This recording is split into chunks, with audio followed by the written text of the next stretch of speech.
with Betty Hoover from the Humane Society of El Paso. Good afternoon. Good afternoon, and with us today is Audrey. Tell us a little bit about Audrey. Well, we don't know too much about little Audrey. She got lost. She got found by somebody. She was brought in, and nobody's come to claim her. We're guessing that Audrey's about 7 years old. An older dog. She's a senior citizen, but she's very, very sweet, and since nobody came to claim her, we're really hoping that maybe somebody will see her and fall in love with her and come adopt her and give her a home. That's right. Or maybe if the owner is watching, hopefully we can reunite the two. Yeah, we'd love to do that, but Yeah. we just have to have proof that it's their dog, Right. some veterinary records or something, because I Okay. don't think she had That's a good to know. microchip and she didn't have any identification, so we have to have proof, and we probably would adopt her out to them instead of doing a reclaim, since she wasn't properly identified as required by the city Very law. good to know.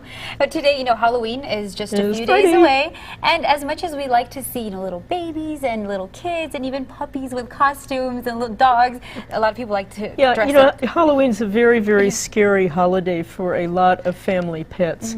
And here's some tips to try to keep the pets nice and safe for Halloween. Remember, no trick-or-treats. The candy, especially chocolate, in all forms can be very dangerous for dogs and cats, so be sure to keep that out of reach. Pumpkins and decorative corn can cause stomach upset if ingested. And dress-up's not for all pets, so please don't put a costume on your pet unless you know he or she is really likes being dressed up.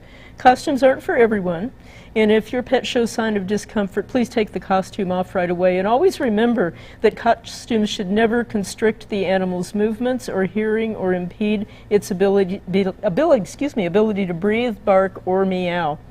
All but the most social and friendly dogs and cats should probably be kept in a private and a quiet place during the peak of trick-or-treating, because the constant ringing of the doorbell, the kids yelling trick-or-treat, the strange costumes can really, really scare some dogs or cats.